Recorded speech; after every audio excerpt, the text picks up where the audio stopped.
systems are complex. It is connected with other big problems such as climate change and social inequity. Moreover, it is intergenerational. Food systems are central for the future of the young generation. The youth today will face these and even bigger issues related to food security and nutrition in the future. The challenges compel the youth to address the needed changes to ensure more localized, sustainable, and equitable food systems. They have to be engaged. We are therefore very fortunate to have with us sustainable and inclusive food systems champions to share with us their perspectives and experiences in promoting food systems and how more young people may be further involved. Again, I would like to thank you for joining us this afternoon, and I look forward to your engaged participation in the dialogue. And subsequently, with your collaboration and under the leadership of the youth, we can attain fair food systems in the future. Daghan kaayong salamat, maayong hapon sa inyong tanan.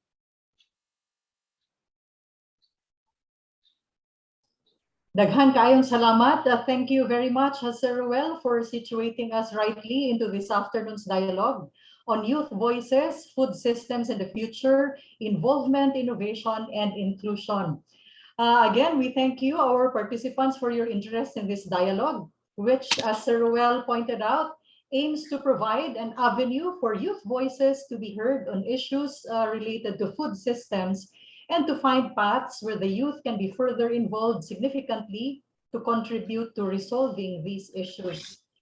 Without further ado, let me now introduce you to our two young speakers this afternoon. Our first speaker is Saila Mercedita Gualberto. Pat, to all who know her, is a proud graduate of the College of Agriculture in Xavier University, Ateneo de Cagayan. She is an environmentalist who found her path to development work after surviving the deadly tropical storm Sendong that hit Cagayan de Oro in 2011. Her experience compelled her to work on resource conservation with indigenous peoples for collaborative, landscape-wide governance. She immersed herself with the Talaandig tribe for initiatives involving food security, land tenure, youth and women empowerment. And for the past 7 years, Pat has worked with smallholder farmers, together with institutions like Xavier Science Foundation, the Asian NGO Coalition for Agrarian Reform and Rural Development, and the Global Land Tool Network. Pat also co-founded the Ridge to Reef Young Leaders Incorporated, a youth-led NGO that partnered with Christian, Muslim, IP communities for watershed protection. She is currently the Programs Associate for Mindanao for Action for Economic Reforms, where she works for a USAID-funded project called CollabDev, which focuses on human-centered, data-driven development. So that's our first speaker, Pat. And our second speaker is Susie Agustin. Susie is a founding gardener and the head of strategy for Pocket Garden, a social design initiative in the Philippines focused on co-creating better public spaces for public health and well-being. As a venture and fellowship manager for Ashoka Philippines, Susie also works on searching, selecting, and supporting leading social entrepreneurs called Ashoka Fellows. Friends, we welcome our speakers with a virtual applause, please. And again, if you have any insights or questions during the sharing, kindly share these in the chat box. Thank you. Pat, you may take the virtual floor now. Thank you very much, Ma'am Gail. Now I will start sharing my screen.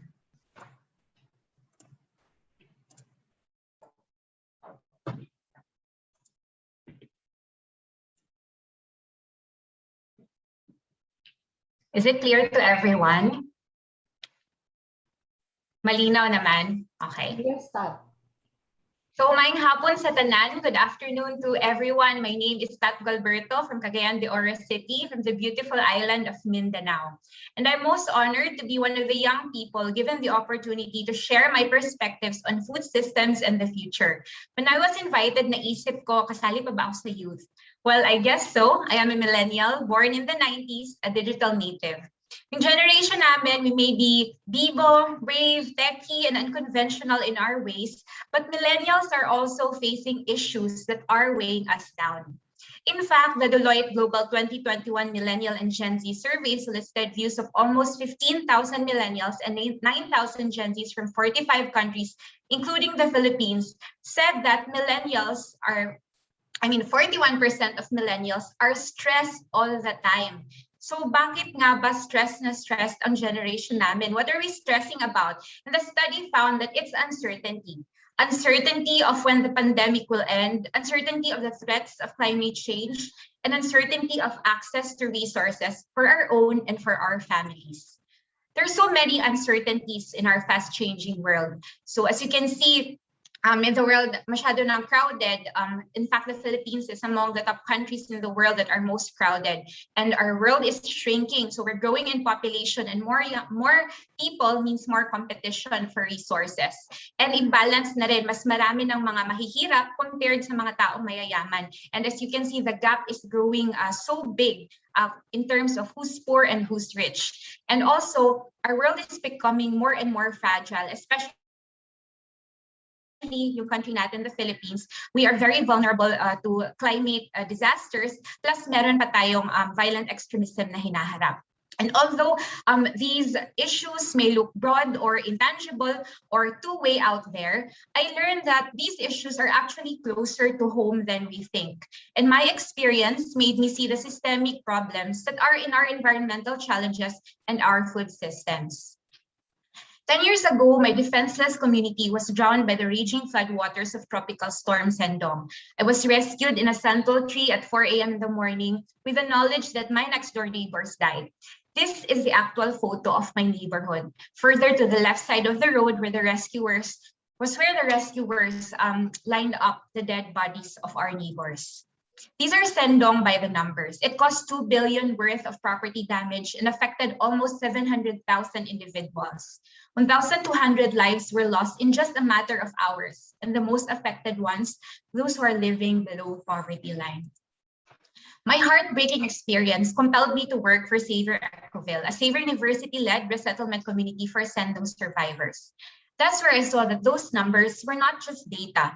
These figures had real faces and names. They were actual people. I saw the grave effects of the flood on mothers, children, PWDs, and the elderly. They lost and went through so much, all because of a natural disaster. In my line of work, I then met researchers, scientists, engineers from all over who cracked down why Sendong was the perfect storm to have wreaked such havoc. Among the factors, it was largely because of the deforestation of our water source, Mount Kalatungan Range in Bukidnon. Mount Kalatungan is a key biodiversity area. It's a major water source of Cagayan de Oro and North Cotabato, and it is also the ancestral domain of the Talaanding and Manobo tribes. The Xavier Science Foundation gave me the opportunity to work here for projects on environment, land tenure, and food security, all of which I've learned are tightly linked to one another, as what Sir Ruel mentioned earlier. One of the projects we did with the community was Payment for Ecosystem Services, or PES for short. This in the picture is Dato William, a tribal leader and a farmer. He volunteered to enlist a parcel of his land to be part of PES. We call him a PES seller. He is selling ecosystem services such as sustainable water supply, clean air, flood mitigation, and biodiversity conservation to the downstream communities. That is us, mga private individuals, business groups, the government, civic organizations, etc. We call them naman the PES buyers. They give monetary incentive to support him and other farmers to continue providing ecosystem services. In exchange for the incentive, Dato William plants native trees in pre-identified critical areas along the watershed. He maintains these until the trees are mature. We encourage our farmers as well to grow Arabica coffee, a competitive product in the market, which they can sell for extra income. The project also provides the farmers with seedlings, fertilizer, capacity building on geotagging, and maintenance support. Another project we did was called Enhancement of Community Capacity for Sustainable Ecological Protection and Economic Development. I know that was a mouthful, or EcoSeed for short. Among our interventions was empowering IT women to be more involved, especially in initiating forest-friendly social enterprise. And we made sure to actively engage the youth in important discussions about innovations in reforestation and the challenges in governing their ancestral domain at a time where competition for land is increasing. We also got to look closer at the landscape's land tenure issues through the project Enhancing Tenure Security of Smallholder Farmers in Northern Mindanao, Philippines. We trained the women and the youth to learn digital tools that would capture data that can be used for the creation of a social tenure instrument, while ensuring that the entire process is participatory and gender sensitive. The project surfaced issues on overlapping land claims and land-related family feuds, among others. But these social tenure instruments gave the farmers greater confidence in the relationship to their lands and using it productively. Here, we introduced the concept of landscape governance and how their customary ownership to the land plays a big role in the near future. The more I was there in Magkalatungan, the more I was learning that it was not just about the prevention of another flood from happening, but it was about the interconnection of forests, farms, food, and the Filipino people. 4 Fs that are tightly linked to one another. And we can't leave one of these Fs behind. Without forests, we'll have no water. Without water, we can't grow our crops in our farms. Without productive farms, we won't have enough food to feed the people. And if we don't have enough food to eat, more Filipinos who are growing in number will go hungry and get sick and get stuck in the cycle of poverty. This is our current reality, as what Sir Well also mentioned. Young Filipinos are growing hungry and they're lacking nutrition, and the effects are irreversible. And it's also very sad to know that the poorest and hungriest of our people are the rural farmers, the very people producing our food, the ones who are risking their lives to protect our forests and our water resources. And it's not just poverty, hunger, and conflict that's threatening them. It's also actually time. We know that the average age of a Filipino farmer is 57 to 59 years old. In about 15 years, they'll probably be gone. Where will we be in 15 years? Without trained second liners, we will lose our food producers altogether. The current challenge now is to engage more young people in agriculture, and we're actually running out of time. We are a country with a growing population of more than 100 million. How can we feed 1,100 million hungry stomachs without young farmers? Young farmers who are skilled and educated with new farming technologies while respecting the indigenous knowledge, who are on the lookout for agribusiness opportunities while ensuring inclusion and ecological balance. So that's why we're stressed pala millennials, no? The challenge of our generation, millennials and Gen Z, are indeed great. But so are we. We are a great generation, guided by the wisdom of the past and equipped with the new knowledge and technology of the present. Together, young people can push for agriculture for the now and for the future. Here are some ways to start creating ripples, which if we do collectively and consistently, can be the new wave of agriculture. First is really awareness. I got another 3 Fs for you. Find opportunities to immerse yourself with farming communities, to understand what's really going on in the ground. Where's the gap in the value chain where you can possibly make an intervention? Second F, follow conversations like this. Because if we don't talk about it, who will? Our food and our future are too critical for us to keep this in the silence. Participate in fora like this, or if you're a geek like me, binge watch past webinars in knowledge resource portals, marami dyan. And last F is future-proof your diet and consumption patterns by learning about your local market. Where does your food come from? Who's growing them? Are they sourced out ethically? Are they grown locally? Is your existing diet supportive of a sustainable and food-secure future? Next is to create platforms for collaborative landscape governance. Na-mention ko kanina yung PES or Payment for Ecosystem Services. It's a platform for different stakeholders to come together and do their part in securing their common landscape. Back then, we were able to gather hundreds of youth volunteers, as young as junior high school students, coming to us to the mountains just to grow trees. They were joined by business groups, the farmers themselves, the local parish, CSOs, because a lot of people want to donate their resources. They just don't know where to go. So creating and sustaining a space for them to experience being part of something tangible is a way to win stakeholder support. Third is explore innovation. If there are a few things COVID-19 has gifted to us, it's bringing out the heart of humanity in trying times. The community pantry is one example of these. And aside from showing kindness and generosity, it somehow preached the importance of food. Basic, locally grown, nutritious food that we all need and all can share. It was a stand against hunger and food waste. Innovation does not always mean fintech. It can be just something that we've never done before, but has the potential to turn things around. And last but not the least, using data-driven approaches. As what my superiors in Action for Economic Reforms taught me, it's hard to hit the target when you've got a blindfold on. But if you have data, you get to see the true and clear picture, allowing you to take a better aim.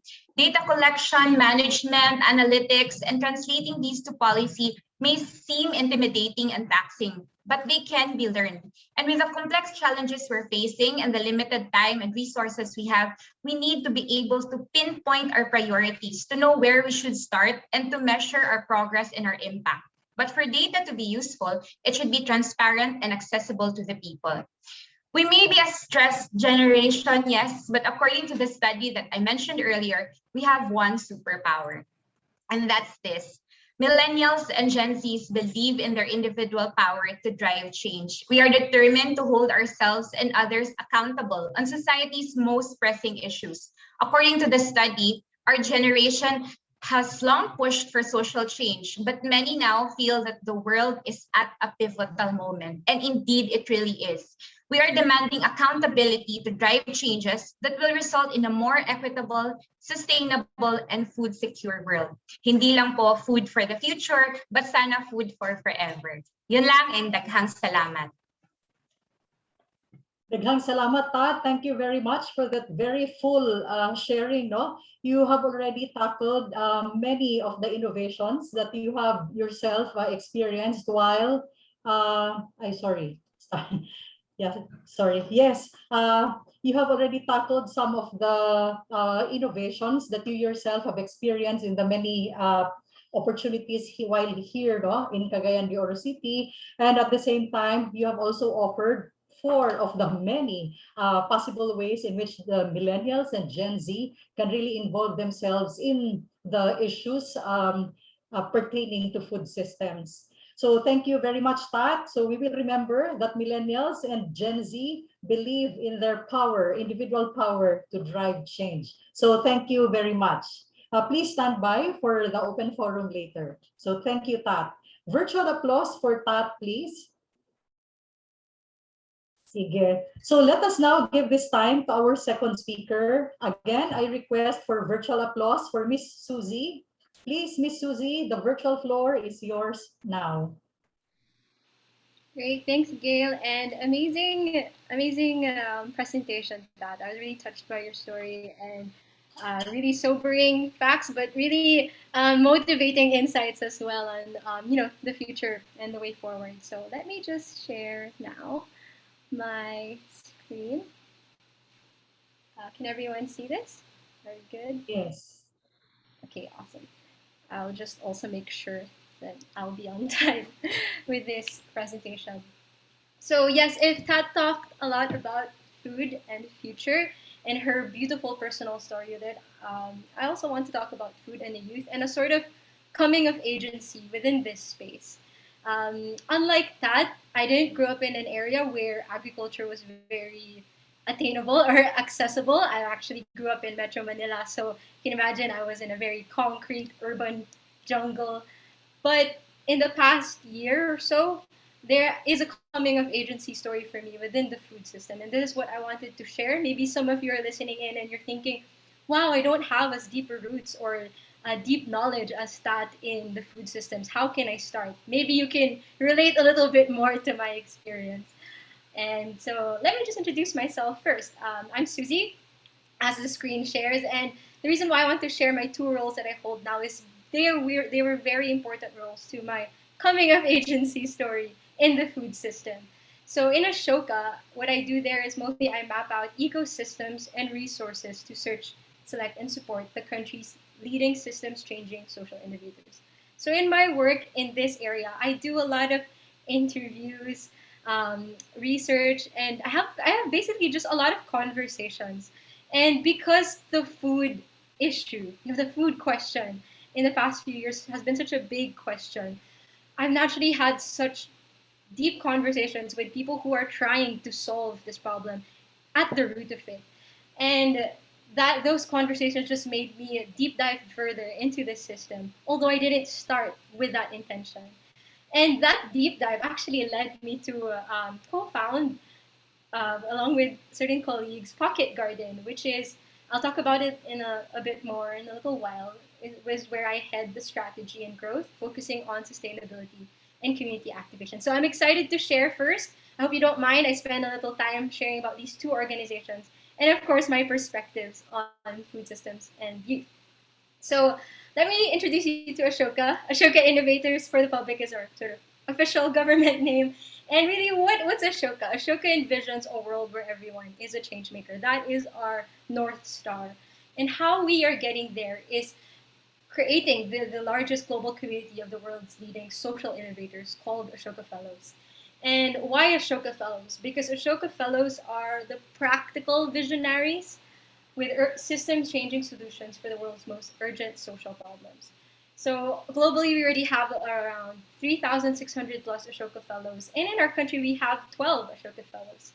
And for me, this has been such a rewarding part of my work, getting to talk to these Ashoka Fellows. And I want to shout out to Tina Liamzon, actually, because she and her husband, Edgar, allowed me to really deep dive into food systems last year when they invited me to a youth dialogue, brainstorming.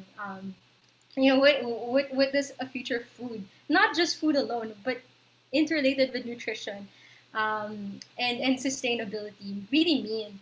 And that allowed me to actually really, that influenced the design of Pocket Garden. So you might be asking me, Susie, what's Pocket Garden? And let me just give you a little bit of a backstory. Around 2019, me as a Pasigueño with just concrete everywhere, but I love walking around the city. I was like, why is it so hard to find gardens in the city that I can easily access unless I have a garden in my backyard? And thankfully, through like sort of my journey in Bacolod, trying to do soil testing and starting a farm there, a friend of mine reached out and said, Susie, I want to learn more about farming. Can you think we can do this in an urban setting? And I said, I know a lot of people who are ready, a lot of innovators, young innovators already doing urban farming. What's the game plan? So the original game plan was just to turn an unused playground here in Pasig into a community garden. But through that journey, we learned that actually in the LGU level, there are already sort of systems in place to catalyze community gardens. So community gardens as a framework is not new in the urban setting. But what was missing? So as a young person, what was missing for us is that we realized a barrier to catalyzing urban farming or just getting an interaction with agriculture is that we do not have a connection or an opportunity to own or even access public land for this purpose of gardening, farming in the urban setting. So what Pocket Garden came to be from just a ragtag volunteer group is it's now a public space design collective. A collective because we are from different backgrounds. We're designers, we're gardeners, we're farmers, architects, and we really want to just capitalize, shared spaces for better and healthier lives. For ordinary Filipinos to have that access, we don't have to pay for it because, as Filipinos, I don't think we realize that we have the right to demand space for these, needs of ours, recreational needs or public health needs. So right now we are co-creating and co-designing green open spaces with communities in the Philippines through innovative design, participatory placemaking, and collaborative research. And what Pocket Garden really wants to create in terms of value is training small. So we don't want to go, large scale urban farm because that's not within our wheelhouse as young people. What's within our wheelhouse is really seeing the potential in unused public, urban pockets like esquinitas or spaces in between buildings, town plazas. How can we convert that to greener public spaces and potentially open avenues for food security, encourage local business, and increase overall public wellness? So you can see here, we have like the six-spoke framework. This is what we use when we're interviewing communities on what function. So we start with a space. Okay, there's an empty esquinita. Maybe that community there is, young families. What's the urgent need for them? Okay, they need a space for their kids to play, but at the same time, they would like, a place for recreation or gardening.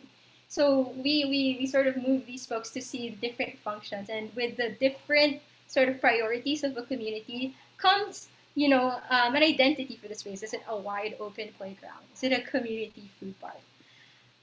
So yeah, that's basically the two organizations that really sent me on a journey on learning about the food systems. And based on that sort of coming of agency story within the food system, I want to share three perspectives. There are probably better perspectives out there coming from deeper or more lived experience, but these are mine, and I want to share these with you today. So the first is that this is my personal opinion and also from other stories I've encountered, is that youth want a just food future. What's that mean? They want food justice. So they want a food system that is equitable, prosperous, and regenerative, like what Tat said earlier, right? With her experience working with local communities. And why am I highlighting this? Because in 2015, there was a survey that said that 85% of the youth respondents believe that agriculture is a viable means of livelihood.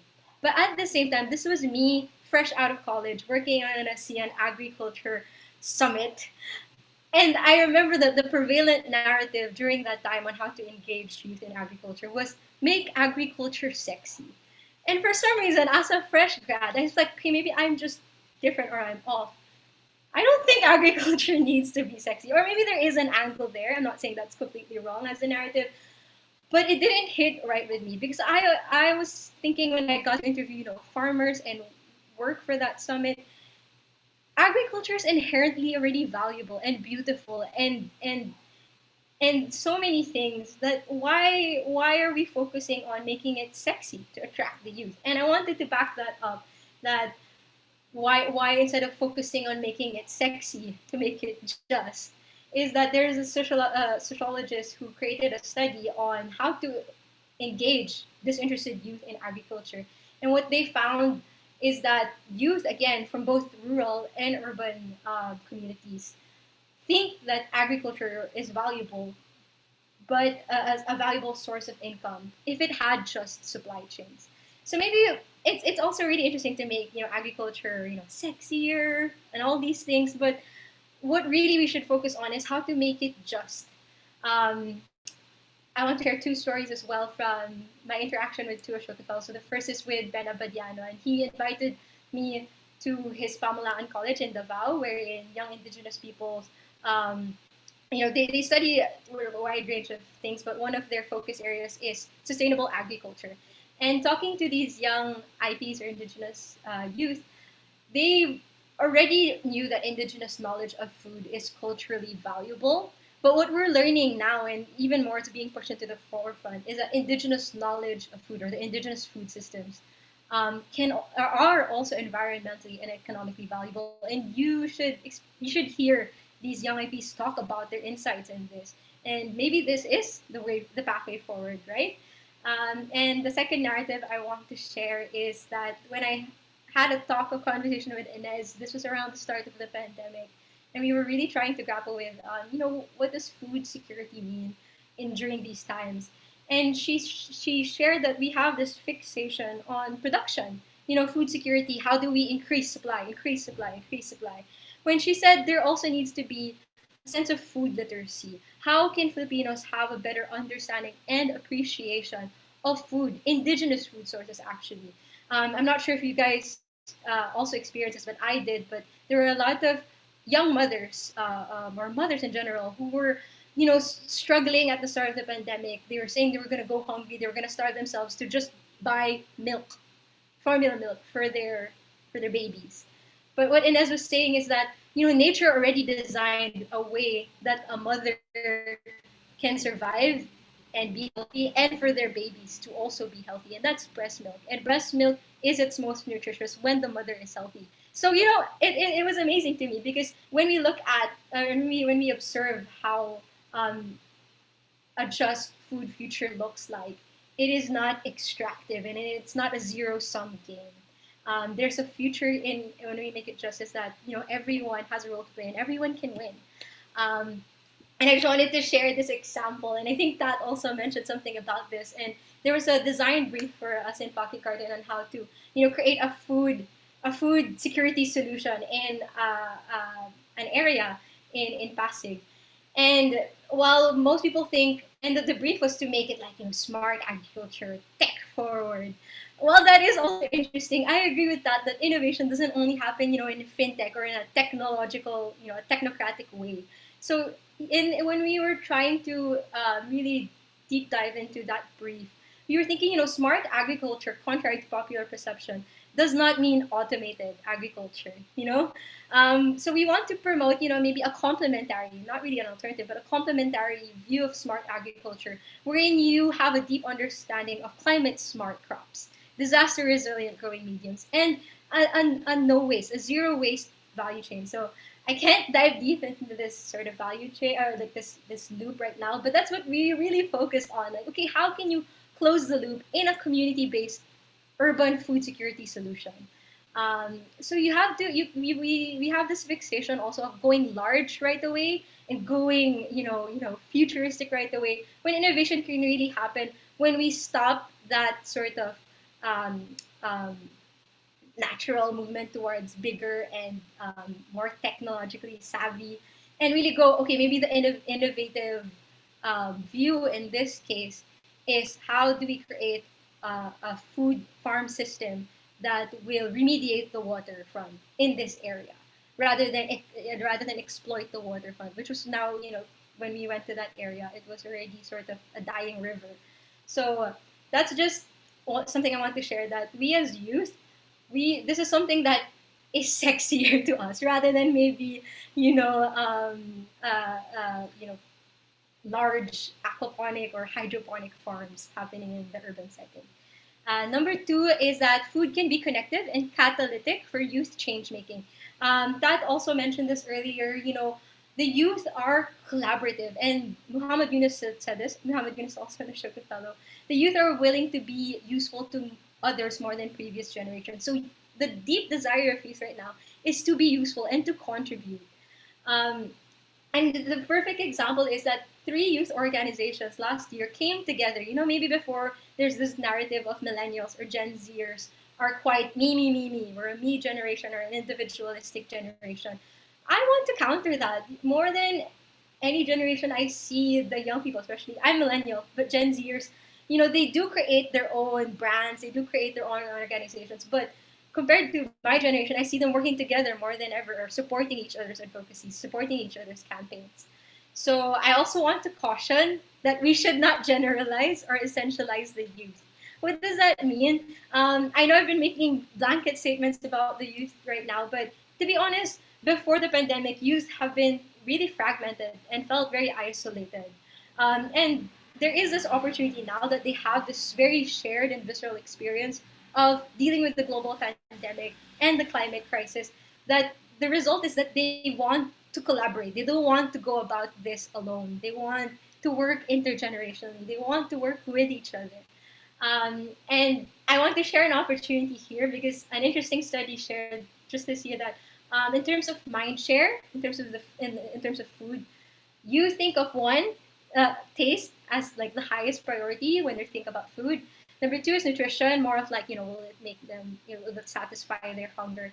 And then they think of the environmental impacts last, because possibly the information is not there, or we haven't really bridged it in their mind that food, it has a big impact in environment. And there's a real opportunity here because in 2016, in the Rappler Youth Survey and other surveys around the world, that the youth rank environment as their top advocacy. So there's really this great opportunity to bridge environment, which is a deep desire of the youth to address, and food, and the food system. So the last perspective I wanted to share today is that youth see and want new and improved roles and approaches. So I think this one's blocking it, but yeah. So youth express a deep dissatisfaction with our current systems architecture. There's a lot of studies and this observation made by another sociologist on inequality. He surveyed both private and public school students, and they shared the view that inequality will not be addressed by our current system. They believe the current system recreates and reinforces inequality. So with this realization for youth, they want new ways. They don't buy into saying we will fix the food system with the same system that made the problem in it or made it broken, right? With that, I want to share two narratives from two young people from different settings. The first is Mike. He's the son of a rice farmer, 16 years old, and quite encouraging and quite inspiring to me is that common experience of the rural youth who are children of farmers is that their parents share, and they see quite literally the struggles of their parents as farmers. Backbreaking work, low pay. So most often than not, the desire of a farmer is that their children get a better future. So get educated, move out, get a better job than a farmer. But it's a common narrative of rural youth that they don't want to be far from agriculture in their lifetime.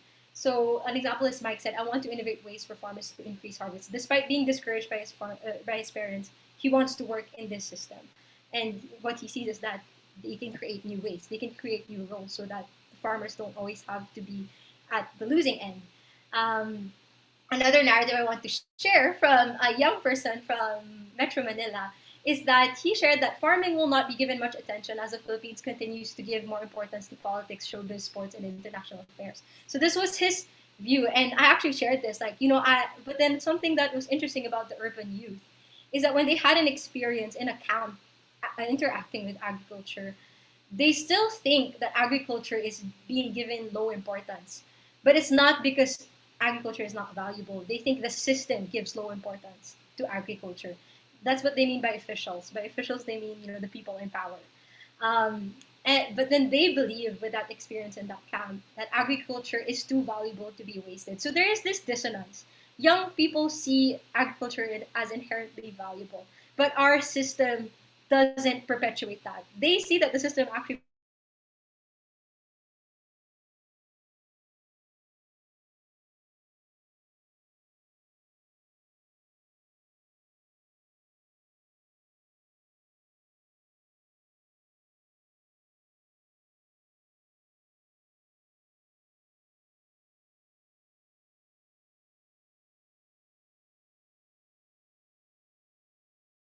farming,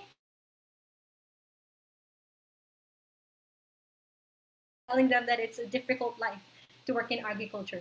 Rural youth still want to work in this game and want to be part of that game. We should create platforms, as Kat said, programs and incentives for them to be able to cultivate their ideas on how to create a better and just food future. And then for the urban youth, we should enrich urban youth experience and exposure to agriculture.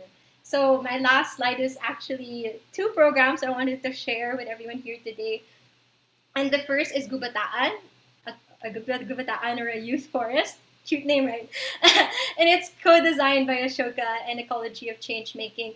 And we designed this because we realized we need to allow our youth to aspire and desire to connect with nature and agriculture and food system. So what we designed is a 42-day coming of age adventure with permaculture and change making. And it's twofold. They realize more about themselves and their desires and their aspirations, but at the same time, they get to see it through the lens of nature and how everything is interconnected. And the second I wanted to share is that maybe you're not, because this one is for maybe around, college age students or high school students. If you're quite out of that age range, Pocket Garden is actually creating a purpose-centered learning and action server. We're exploring right now in Discord for urbanists meaning people who want to change how we develop our urban systems, creative city makers and food futurists. And really, what this will look like is sort of like mapping Mondays. We want to, for example, unlock small unused pockets in urban centers to become more productive use of land, such as urban farms or gardens. And the first step is realizing how many of these pockets can we unlock. So that's just an example of what will happen in this server. And yeah, that's basically what I wanted to share today. And I'm excited to hear feedback and also your questions. And thank you. Oh, thank you. Thank you, Susie, for a rich and interesting sharing on your Ashoka and Pocket Garden engagements. Very amazing, no? Uh, and for sharing your perspectives on food systems. There were three things that you also shared with us this afternoon. Thank you for giving us a glimpse of what the youth want. That is a just food future that is equitable, profitable, and regenerative. And also for making us see that the youth want to connect and be catalytic for change making.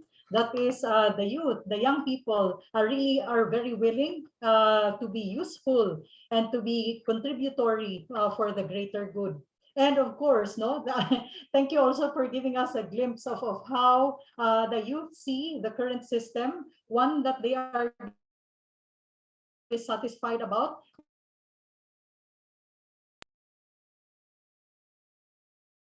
These can be made better, no, with the narratives that you have shared. So thank you also for already giving ways on how the rest of the young people, the other young people, can also get engaged in this narrative of the food system. So thank you very much, Susie. Again, please stay on for the open forum later. Thank you very much. Can we give Susie a virtual applause, please? Okay, thank you very much. Now, this afternoon, we have invited a reactor to the sharing of our two speakers this afternoon. She has graciously accepted our very urgent request yesterday, and we are very grateful that she said yes, despite the time constraints. No? I will introduce her. Miss Francine Mamba is a recent graduate of the Ateneo de Manila University with a with a bachelor's degree in philosophy. She seeks to continue to build the learning environment she was raised in, one that champions the attainable ideals of sustainable development. With her experience in international youth conferences and business case competitions, she hopes to empower others to be difference makers through decisive action for the betterment of their environment and community. We are very grateful again, Ms. Francine, for giving yourself to us this afternoon. So friends, let us welcome with a warm round of virtual applause, Francine Mamba. Francine? Thank you so very much, Ma'am Gail, and it's truly an honor to be here speaking with all of you today. And thank you so much to Susie and Pat for your wonderful stories. And honestly, I feel so inspired all over again. And I'm very happy to have everybody here who are like-minded and like-hearted individuals who truly care more than anything about, not just the food systems and making it just and accessible and for all. It's just for the whole banner, under the banner of sustainability. Thank you for your voices. Thank you for your stories. And thank you for all that you do and that you will continue to do. And I hope that everybody is just as inspired to, not only just rewatch this video and follow their different platforms and join them, of course. I think it's truly an honor. And I think I'm a little bit of an in-between between Susie and Pat. I'm fortunate enough to have, I grew up here in Metro Manila, but I was fortunate enough to have a province to go back to be able to be around nature and to see how that has, impacted me and being able to be around farmers, especially since my own family is actually involved in the farming business now. And I think from both your stories, I think what we can, I guess, derive from everything that you do is that it just not only just takes awareness, being able to actually consciously look around you and, be able to see not just, the problems, but also to see what you can do about them. And I think that's the most important thing to derive from this talk. It's that you need to look just not only just at the problems in order to solve them, but, believe in the solutions. Believe that you can change it, the current systems that are in place, and believe that even though you may feel, very isolated, or, maybe perhaps for most especially my own self, growing up mostly in Metro Manila, is that you feel like, oh, I have no place because I grew up in a privileged place in comparison to other places, right? And I think it's important that you use your place, no matter how, perhaps outside of it may seem like you can do so much still, even if you're outside of it. And I think it's important to feel like you can do something, to believe that you can do something, because I know Susie and Pat, like, you guys were, perhaps you had these opportunities, of course, but you made themselves, and you took that first step in order to get to where you guys are now, and to be able to, it starts with just one small step, and from, starting from your own personal family, your own individual actions, those sort of domino into different interactions in the community around you. And it's inspiring, right? That's how, there are so many inspirational speakers, because, seeing these people, be able to do these things, it seems like very small that they start, but it dominoes into something so much larger. And I think that's something that we should all take away from this, is that, what, you can do it, right? And, no matter how small it may seem, it does make a difference. And I guess to talk a little bit more about that, I guess, I was fortunate also enough to be growing up in a place wherein it did champion these ideals of sustainable development, of not only, benefiting the community, right, and being a positive force in the environment, and that you're preserving it, right? It's also a matter of, being able to empower your community, because empowering others is also empowering to you, because you're not just a single entity, right? You are a community, and being able to do your individual part helps the community as well. And I think it's important to have that sort of systemic idea of not just finding value in the environment around you, but also, valuing the system as a whole, like the whole cycle. Like, this tree is not just, you don't value the tree just because it's a tree, but you value it for how it works in the grand scheme of things, how it's also beneficial to you, and how it's beneficial to the animals and fauna and flora around you, right? It's being able to find that, intrinsic value in all of these things. And I think it's very important that we continue to foster that. And I think we're also very lucky to be, at least the Gen Z millennial era also, is that because of these, emerging ideas of importance on not just in the environment, right, and conserving it, but this whole sustainable movement, I think we're very lucky because the resources are available to us, right? And we're lucky enough to be in a generation wherein it's not about making money anymore. It's about justice, not just justice for humans, right, of all races, whether they're indigenous peoples or, are a minority in a community. It's about justice now. It's not about money. It's about equity. It's about, good for all. And I think that is the most important thing, And I think there are a lot of ways, and it's important to remember that, there are more than one ways to help, and there's so much more that you can individually do. And I think, for example, from like in Pocket Garden, it doesn't have to be necessarily like, it's amazing that, from just how this seemingly small thing like a community garden, right, or a community space, these green spaces, like it does have a large positive effect. You can do that with your own home. You can start from your own house, build your own garden. We have a lot of plantitos and plantitas. My mom is a plantita, very proudly so. I think I have more plant siblings than actual siblings.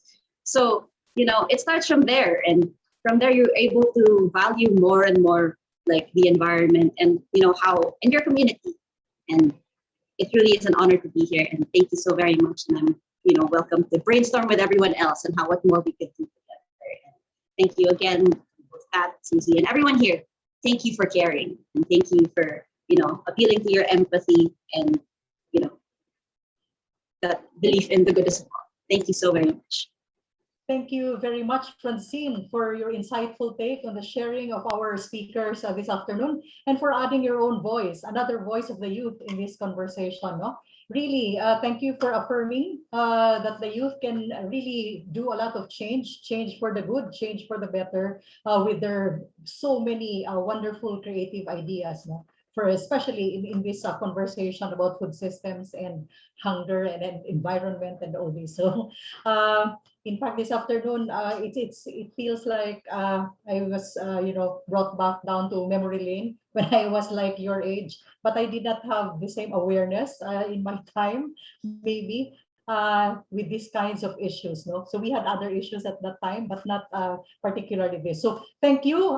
We have heard some of the many voices of the young people in this dialogue this afternoon. So I think there are more young people wanting to share into and to participate in this conversation. So we proceed now to the open forum. There are questions that have been written in the chat box, and there were questions that were also were provided during the registration period. So we will begin. Are our resource persons here, Tat and Susie? Are you still around? Okay. Yes. Sige, so yeah. Okay. Thank you. So we will begin. The first question is pointed to Susie. This one comes from John Carlo Kibido. If you can share an example of a community that you have transformed into a sustainable garden or mini forest, what challenges were encountered? Thank you. Thanks, John. And just to be quite transparent, we're not there yet. I think when we're thinking completely sustainable as a garden, we don't have a sort of proof of concept, but we do have projects that we are working in the pipeline and in phases. So I can probably share two right now with you. So the first is there's a garden in Barangay San Antonio. It wasn't a garden before. It was actually just it's an alleyway. So that's why I was mentioning Esquinitas kanina. It's an alleyway that used to have like a rundown playground that the young people couldn't even access during the pandemic. It was old na, kalawang na yung playground. And there were like closed down stalls that used to be where food vendors were. So what we did in partnership with the Barangay San Antonio LGU was we asked, can we survey the Barangay San Antonio community and ask them if they would find it valuable if we turn this into a garden of some sorts? And we didn't dictate to them that it will be a food garden or what. We really surveyed them and asked them for what are their desired functions for that space to be turned into sort of a public resource, a public shared space. So the three things that they pointed out was, yes, they wanted to plant and possibly have just a few food producing plants because it might be too resource intensive and there are a lot of residents in that area. They wanted their kids to play in a safe environment where there's greenery, so to mitigate the air pollution because it's in an urban area. And lastly, for also it to be a good pathway because that Esquinita is actually could be a good access for the community that was closed off at first to Ortigas, which is a business district. So that project, it's still in phases. So the first phase was really we unlock the mobility aspect or the mobility aspect of that closed down artery at first. So right now there's a winding pathway and it's a green area and the Barangay San Antonio residents appreciate that it looks like that. But we want to take it also to the next level. So we're again consulting with the community. What type of garden they want? Is it just ornamental? Is it to create better air quality? Is it a pollinator garden? Attracting bees or butterflies? or do they actually want a food garden? If they choose a food garden, then we'll have another consultation with them saying that a food garden takes more maintenance. Um, it will take your ownership because Pocket Garden will not be running this Gardens for You. The real idea behind it is that that's why we do continuous community consultation, is that they will be the ones to take ownership of that space. The second one, if you're interested in sort of like a food aspect to this, we actually have a partnership with Museo Pambata and Kids for Kids Philippines to create an urban beehive in Museo Pambata. And it's really not really to produce enough honey for the city or anything like that, but it's to excite young people, young children that wow, honey can be produced in the city, and bees are very their ecosystem, sort of signals if an ecosystem is healthy. So if bees can survive in the urban ecosystem and we create urban environments that are friendly to bees and butterflies, then we're also sort of helping the environment. And at the same time, kids can taste delicious honey. So we're not yet at the level where we can realistically create, something really great like a sustainable mini forest, like maybe in Cagayan de Oro. I know there's a really great food forest also in Bacolod. But hopefully one day we can get there. And if you're interested, if you want to do that with us, Pocket Garden is really for co-creation and involving more people in this sort of work and movement. So just let me know. Thank you, Miss Susie. I hope that answers the question of Mr. John Quevedo. No, thank you. But sorry, Susie, there is another question for you here. How do you choose what kinds of vegetation to plant in Pocket Garden? Yes. So again, how we do it is consultation. So that's why we highlight co-creation. So for example, building this urban beehive, we consulted with a bee expert. His name's Alexis. You guys can also look for him online. I think his page is World Bee Day. And we asked what plants help bees produce honey. So Cadena de Amor, Portulacas, and those types of plants, also wild daisies. So that's how we decided on what plants to implement in that space. For the likes of, for example, if it's the BSA LGU, BSA already has a lot of community gardens before we even stepped in. So that's how we will also decide again. So what food species, if they want to go with a food garden, actually thrive in an urban environment. And I see one more question here from Alfredo Lim. Doesn't urban pollution contaminate the edible plants grown in pocket gardens? Will they be safe to eat, or are they more capturing carbon dioxide? I agree. So this is something we need to take into account. So for example, you cannot realistically put an urban food farm beside a highway. So when you're really looking for, that's why we call it pocket gardens. For example, courtyards, or those small spaces in between buildings, they create microclimates. You can research that. So they can create a buffer from the more, polluted environments that we have in an urban setting. So that's why the idea is pocket, create microclimates that can actually also protect your food. And also the example I shared on that community in Pasig as well, near a waterfront.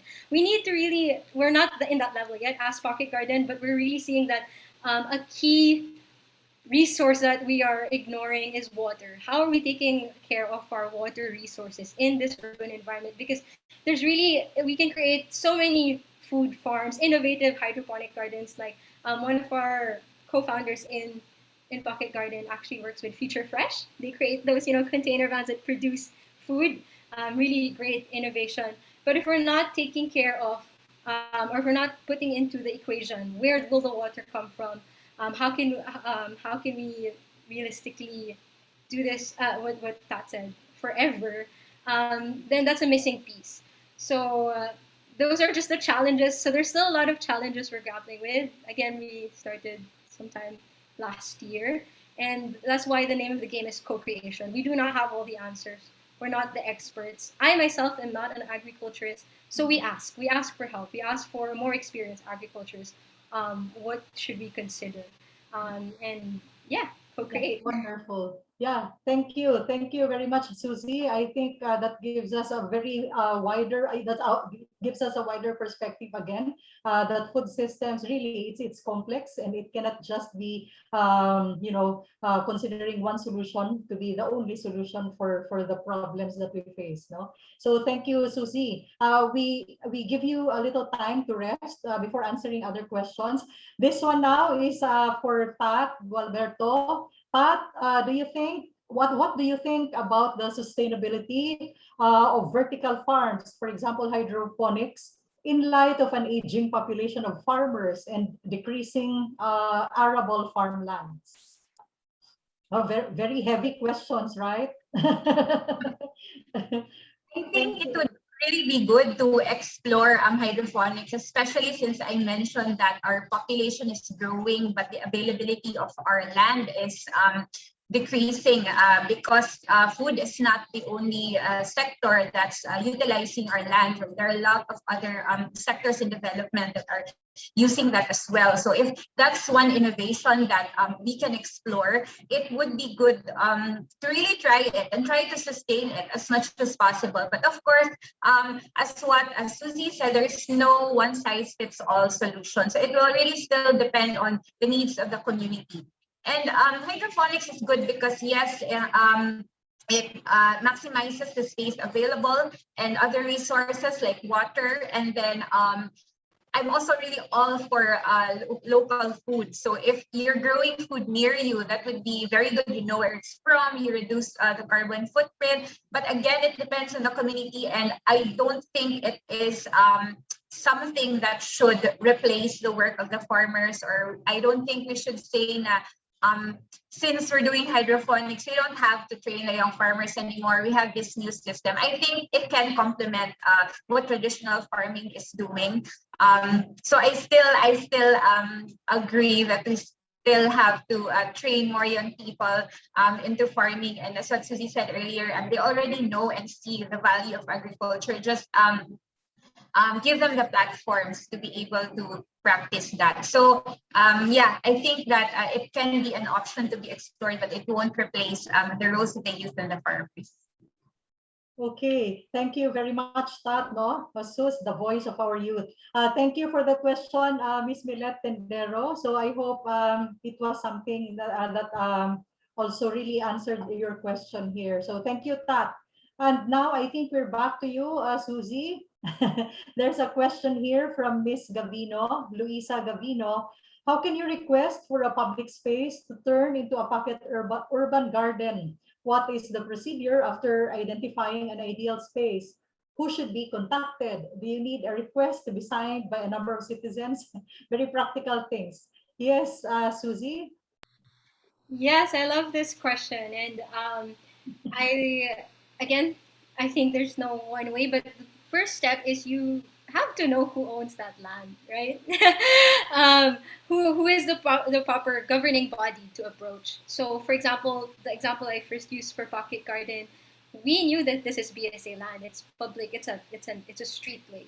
It's an artery. So we approached BSA to be able to convert that into a green space. There are other examples. There's already. I think I want to encourage you. Like if you're thinking, oh, Susie, I don't know how to go about it, and am I going to go about it alone? Well, one, Pocket Garden's already creating a server so that we can learn together. So again, I'm not an expert. I'm still also like young, and I would love to learn from other experiences. And as more and more people create Pocket Gardens, the more we'll learn how to make that faster. Conversion of public land into green public spaces. So in that survey, you'll also meet hopefully other people who are already doing this. So for example, for Pocket Garden, we just had that one. But if you look at examples of Down to Earth, they've already catalyzed so many urban pockets to become food farms or food gardens in the city. So we can learn from them how they went about that. So really, it's the first step is if you identify the land already. Okay, it's not being used. It's accessible. There's possibly a community that will want to take ownership of this. Maybe it's your community, Then talk to the decision maker. Talk to if it's an LGU, if it's actually If it's a streetway, or if you're in a village, if you're in a subdivision, talk to the village association. And I would encourage you actually to join our server, because we are also from these insights of the different people doing this already in their LGs, talking to their LGs, or talking to landholders.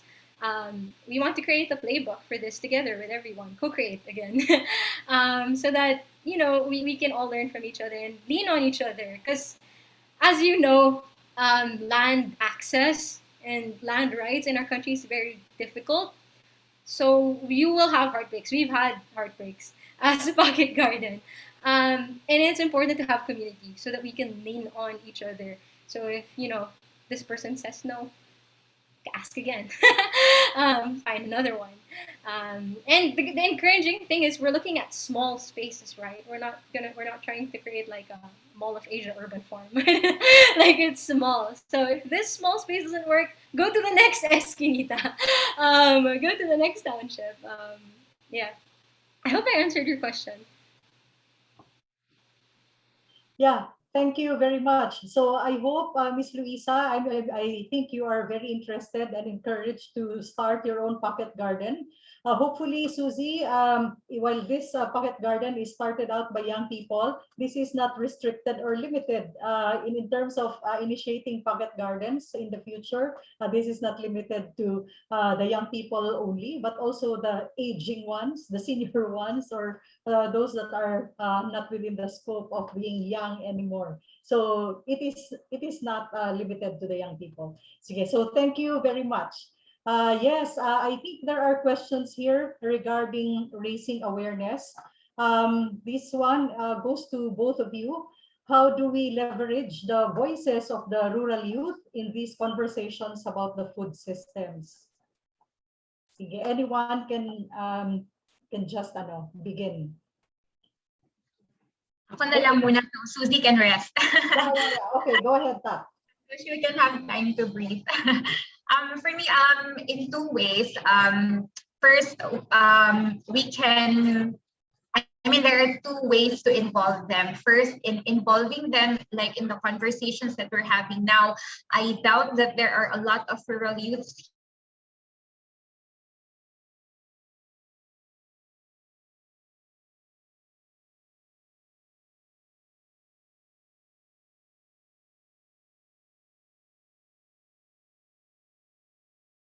I cannot really say that this is how the indigenous peoples think, how they feel about food systems and agriculture. They have their own unique indigenous systems, knowledge, and practices. And even if you work with them, it's the culture of IPs na meron talaga silang reserve for their tribe because it's sacred to them.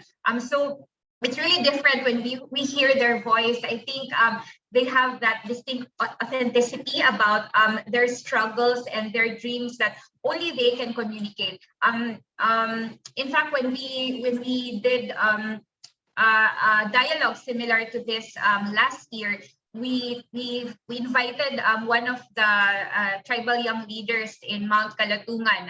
We recorded his audio, but his video, but he also joined us during the event, and it was very powerful because you can really see him, really a farmer with in his own farm under the heat of the sun, really sharing his pains, his difficulties, but also what he aspires, and the kind of collaboration he wishes that urban youth and the rural youth could learn from one another. Like he said, he knows what's it like on the ground. He knows how to produce crops, but he said he would also really appreciate it if the urban youth could also come teach them about modern technology, about innovations that they don't know of yet, or networks that the urban youth can connect them to so that they can have direct access to market. So there's that desire from the urban youth. So I think it would be really good to invite them, to have them on board so we can also listen to their views.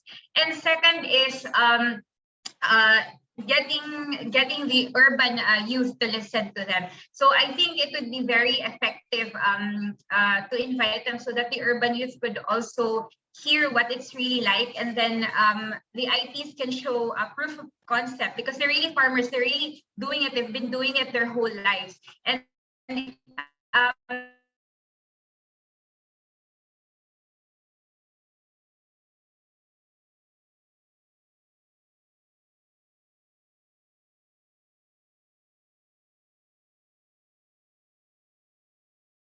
you think is your carrots worth? The farmer would say 45 pesos per kilo, and then the traders would say 100 pesos per kilo, and then the other would say 60 pesos per kilo. Then the farmers would be shocked that that's how much other crops are worth.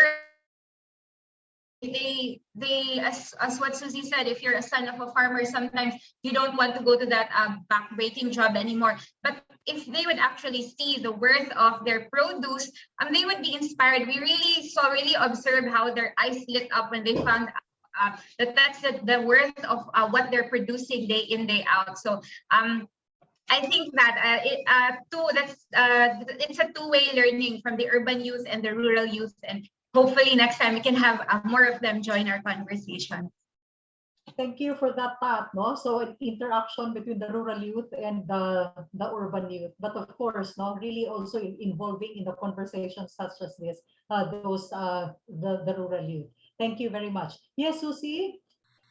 I just completely agree with that. It's how do we include more of the rural youth in these conversations? Invite them. They know so much, and it can be that exchange. I love how that framed it. It's an exchange because they know a lot and they inherently value these food systems already. But what the system, again, what I said earlier, is telling them that it's not valuable.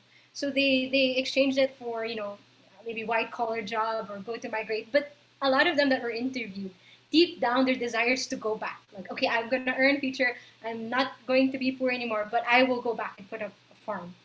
that's their time horizon. But right now their time horizon is shorter. They're realizing the future is now. Climate crisis is not in the future, it's now. Food crisis is not in the future, it's now. So how can we involve their voices more, invite them, and have an exchange? I think when we attend webinars, we often, I'm guilty of this sometimes. I often attended hoping that the speaker will have the answers, or but really come to webinars or come to these and within a viewpoint of an exchange. So our rural youth have so much knowledge and purpose inherent with their relationship to the food system or agriculture. But our urban youth can also have that deep relationship with the food system. And I like a comment here by Charina actually. When you're realizing your role in this food system, there's no one way. You don't have to become a farmer. As what Tat said, our farmers, we have to uphold them. They have value there. They're still the biggest piece of the system. But if you're not a farmer, if you don't have access to land, or you're not or of that sort, you can contribute in other ways. So yeah, I agree. Basically, how to include them, invite them, spotlight them, and hopefully in the next conversations we have more of their voices here. Yeah, thank you. Thank you very much for that, Susie. And I think Ms. Charina Javier has something to say also. Apart from engaging the youth directly in agriculture, planting, producing food, they can also be involved in the different phases of the food system, such as food innovations, added value to food preservation, reduce production waste, marketing, distribution, and even consumption by teaching balanced diet and prevent food wastage, etc. Thank you for that, Ms. Charina. Yes, one last question maybe before we conclude our open forum and our program for this afternoon. Here, I think I'll just choose one more question here. What are the current platforms or networks available for youth, for young individuals or youth organizations that can provide them a voice in the food systems?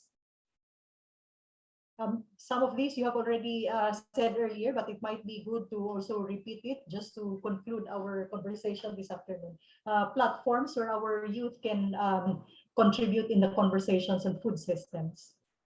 Okay, from my end, I recommend Xavier Science Foundation. She said what existing network as well. So I think XSF is a really good organization and institution that can show young people what's it like to work for collaborative landscape governance. So they have a lot of programs, as I mentioned earlier, the Payment for Ecosystem Services, EcoSeed, enhancing tenure security for smallholder farmers. All those platforms being done by XSF involve the rural youth. So I think it would be good if you can reach out to Savior Science Foundation. And if also that foundation also has a lot of partners and networks such as ANGOC, Asian NGO Coalition for Agrarian Reform and Rural Development,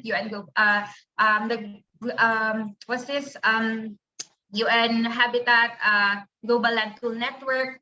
So they're that tight group of networks. So I mean, tight network that work together. So perhaps you can explore reaching out to them. And of course, Susie's Pocket Garden will surely, I think, love to accommodate rural youth as well who want to learn more about that. Thank you, Tat. Yes, Susie? Thanks. And yeah, so how to what are the different networks? I agree with that. Xavier University seems amazing. I wish I got to learn more from Xavier University as a young person. Aside from these networks, I would one of the fellows I highlighted, Nabadiano, you can check Pamulaan online, and really amazing. If you're in Davao in that network, visit them. I think it's just amazing to see how quite literally youth are designing a regenerative future, not just in terms of food, but in general, like community development, education, and even anthropology. So I think that's one network you can connect to. I also have here, I'm trying to find the name, but oh my gosh, I'm I'm blanking on their name. But there are a lot of rural development networks. Ashoka sadly doesn't have yet a home. But then please, if you're somewhere around the age of 13 to 20, join our group or actually nominate your school to us. We're looking for schools to pilot this program with, and it can be sort of like an after-school program for you to go into. And what's nice about this is you'll meet other youth from different schools, different backgrounds as well, and hear each other's sort of coming of agency journey again in the food system. So, thank you. Yeah, okay. So thank you, Susie. I think we can also add to the platforms our own FB page on food systems. So it will be shared to you later, no, how you can access that. But I think we can also come up, no, in the documentation of this conversation this afternoon, we can come up with the list of the platforms that are available for our young people to engage in the conversation on food systems. So thank you very much. I think all of us that are here would agree that this afternoon have been very enriching, very interesting, and very inspiring. Thank you, young people, for really sharing your voices to the not so young ones anymore. So really, thank you very much. I will not say anything more, but I would only like to echo two of the comments that are here that would somehow bring to close our open forum this afternoon. One from the Department of Agriculture from Rome, not the Rome, that's the area, it's the name Rome. So it's a way to go, such refreshing, heartfelt, and inspiring initiatives. So congratulations and best wishes to the speakers. No, thank you. And finally, from Criselda Young, amazing youth. I'm sure every one of us here listening to our young people will really say amazing, and that there is hope for a good future. So thank you very much, Tat Gualberto, Susie, Agustin, and Francine Mamba. Thank you very much. And to all of you that had participated very engagingly in our conversation, thank you very much.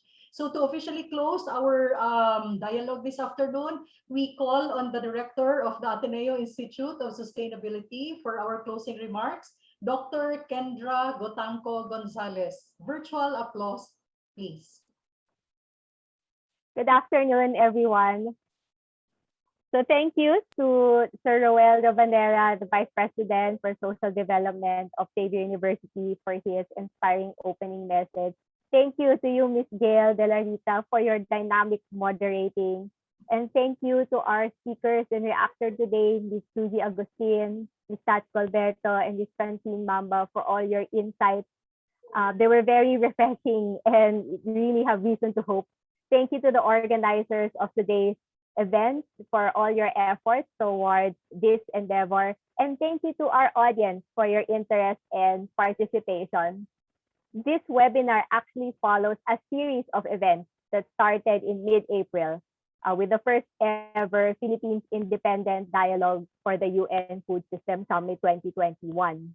A training workshop on how to conduct community dialogues was held in early May, followed by a webinar in late June on urban farming and community gardens, and an informal meeting with the CSO on teaching young children to plant vegetables in late July. So this webinar is a crucial component of a larger initiative to promote SDG 2 Zero Hunger.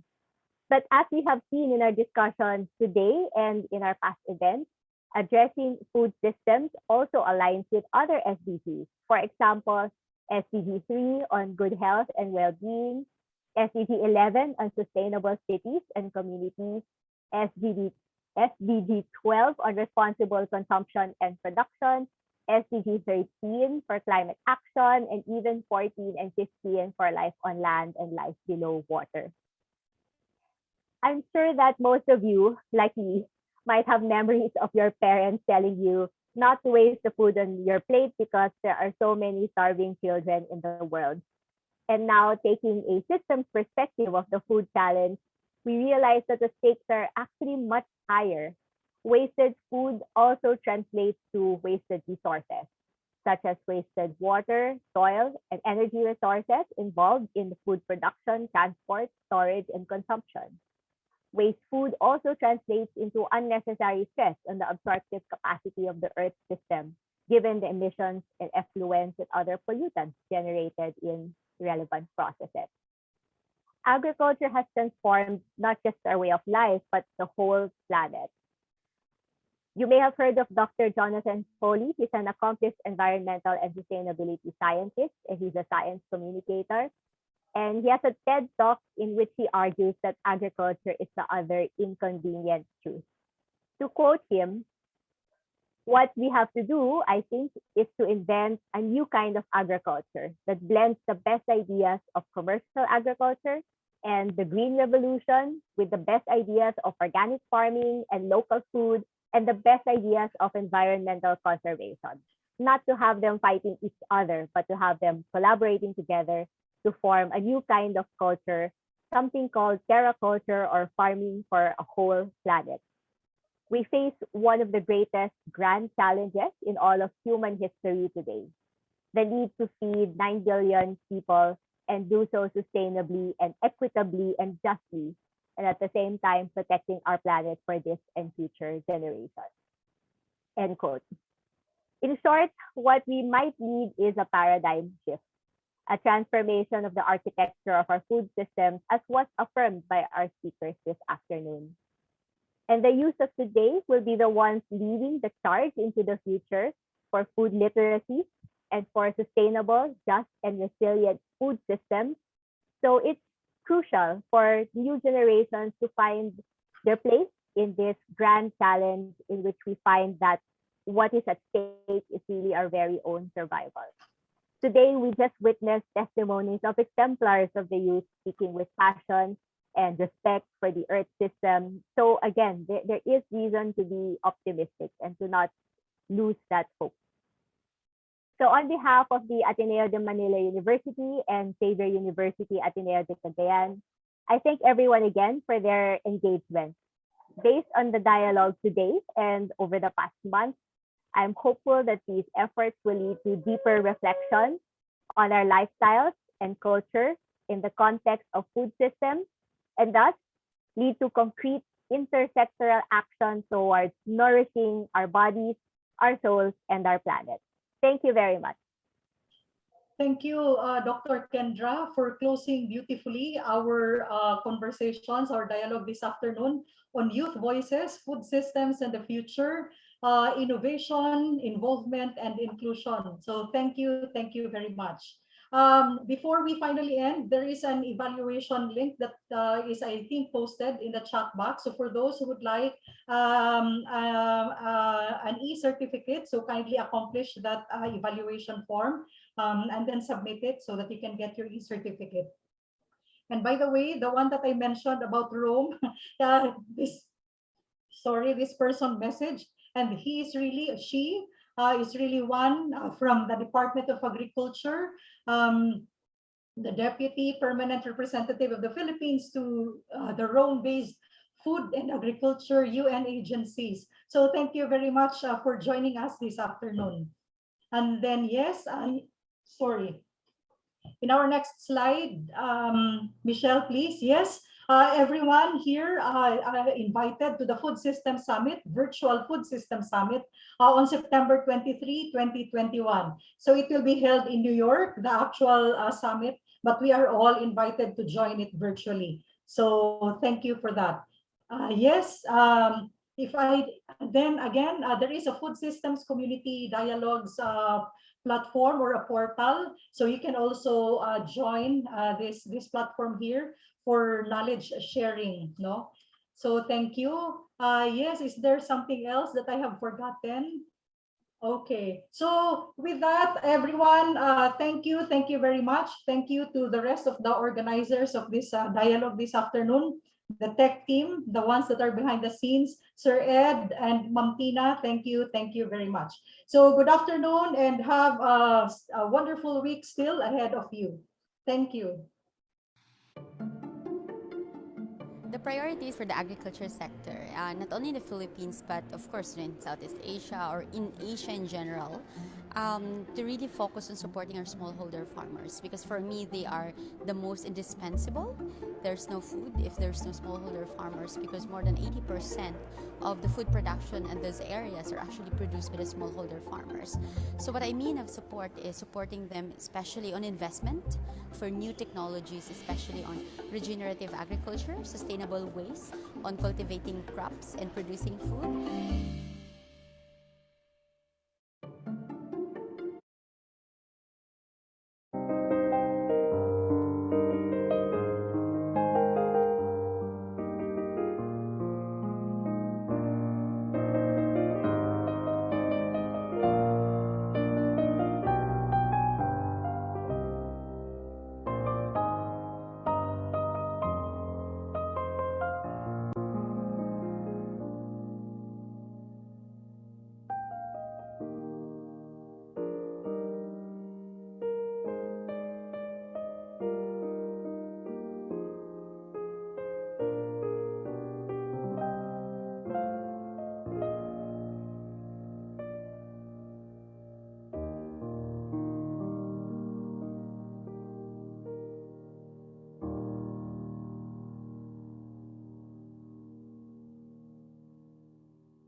Miss Michelle, thank you so much po. Thank you po. Thank you. Apo, leave na po kami sa meeting. Thank you. Sige na rin po. Ingat po.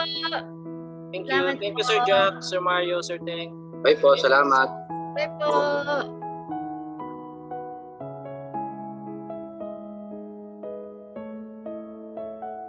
Thank you, everyone. Bye-bye.